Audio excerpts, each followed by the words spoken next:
Aleluia. Todos acharam de amém? Amém, Jesus. Diz assim a palavra do Senhor. Mas a hora vem, e agora é, em que os verdadeiros adoradores adorarão o Pai em espírito e em verdade, porque o Pai procura os tais que assim o adorem. Aleluia. Pergunte aos seus irmãos: você é um adorador? Existe uma grande pergunta aqui nessa noite. Irmãos, esse é um texto bem conhecido da palavra do Senhor. Nós sabemos que Jesus, em sua caminhada, através de um grande amor dado pelo dom do Senhor, para que Ele levasse a humanidade à salvação, Ele cruzou por vários caminhos. E um desses caminhos foi um lugar chamado Samaria. E muitos conhecem essa passagem, é uma passagem muito mais conhecida. O Senhor diz que ele ali se encontrou com uma mulher. E no linguajar de hoje havia uma rixa entre aqueles dois povos devido a situações de guerra. Mas o que eu quero frisar nessa noite, nessa passagem, irmãos, é que o Senhor Jesus, Ele é o maior professor de adoração. O que eu quero frisar nessa noite é que Deus, Ele te chamou aqui para que você realmente saiba se você está enquadrado dentro da adoração que precisa ser dada para o Senhor. O Senhor não quer fazer nenhum tipo de cobrança da sua parte. Eu quero dizer para você que todas as ações que o Senhor tinha para fazer já foram feitas quando o nosso Senhor e Salvador Jesus disse: Pai, está consumado. Agora o que virá do Senhor para você são somente reações. E essas reações, elas são causadas pela sua adoração. Essas reações, elas são causadas pelo seu dia a dia. E eu não posso deixar você sair daqui essa noite sem saber desse fato. Eu queria compartilhar o que eu aprendi um pouco sobre a adoração. A palavra adoração, nosso missionário Aurélio, ela traz um significado um pouco diferente. A palavra adoração diz que você está prestando culto à divindade. Aleluia.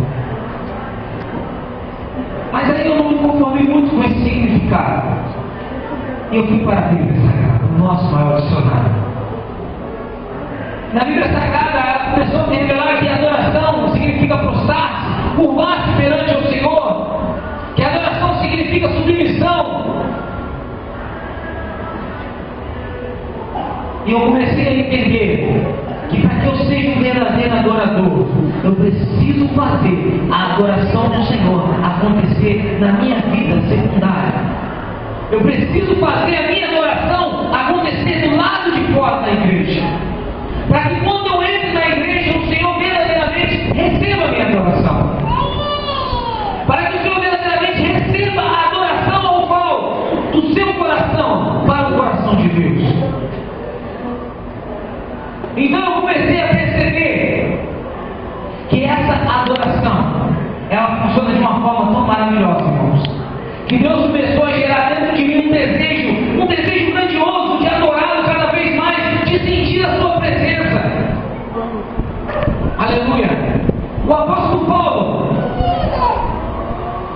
no livro de Coríntios, 1 Coríntios, ele explica mais ou menos assim: como os homens que entendem o próprio homem pelo seu próprio espírito, assim somente Deus, com o seu próprio Espírito de Deus. Vê se você começa a compreender agora essa mensagem.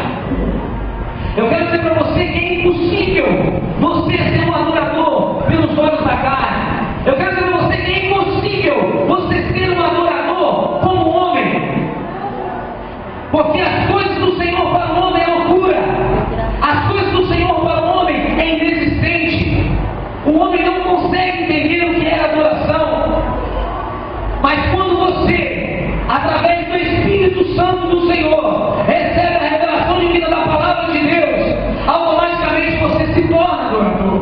Glória a Deus. E por isso eu quero dizer para você que se você saiu da sua casa, se você conseguiu chegar a esse lugar, se você tem conseguido honrar a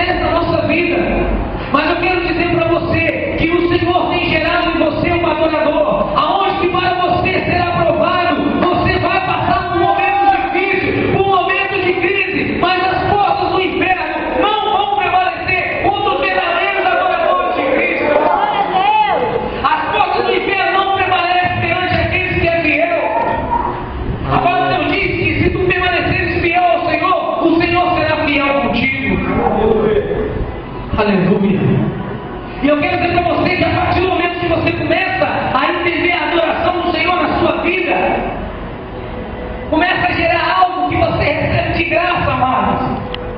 É algo maravilhoso que você parar para repetir nesse momento agora. O que a graça de Deus gera em você? O que a graça de Deus gera dentro do coração de um adorador? Eu quero dizer que eu já vejo o milagre do Senhor aqui essa noite. Não precisa fazer nem nada sobrenatural. Sabe por quê, meu amado? Existem muitos jovens que nesse momento estão se preparando para uma balada. Existem muitos jovens que nesse momento estão se preparando para ir para um dia show. Existem muitos jovens que estão se preparando para ir para o Rio Samba. E eu vejo aqui uma geração de adoradores jovens que estão na casa do Senhor para adorar o Senhor. E eu quero dizer para você que isso em tempo de crise, meu pastor, é um milagre. O Senhor ainda tem levantado uma geração de adoradores. Por isso, irmãos, contentai-vos. Por isso, irmãos, transformai os vossos choros em alegria, porque a seara do Senhor é grande, e o Senhor busca aqueles que adoram em espírito e em verdade. E a partir do momento que você começa a adorar o Senhor com o Espírito Santo de Deus, as coisas começam a funcionar, porque você, como homem, não vai conseguir entender. Eu não precisaria falar mais nada nessa noite, porque verdadeiramente eu vi o Espírito Santo de Deus através dos adoradores que aqui esteve. Eu vi uma geração ao qual o Senhor, não estou falando isso para agradar, longe de mim. Nós temos que agradar ao Senhor, mas eu quero falar para os irmãos que nós não devemos desistir da adoração do Senhor, porque através da tua adoração, muitos se renderão ao Evangelho verdadeiro e genuíno de Cristo. Através da tua adoração, quando você colocar os teus pés, a planta dos teus pés lá fora, assim como Jesus por onde passava, havia cura, assim como por onde Jesus chegava, havia verdade, haverá verdade onde você vai chegar. Não se preocupe com a perseguição, o seu emprego continua. Não se preocupe, você é diferente, amado. Você é diferente, você reverencia o Senhor.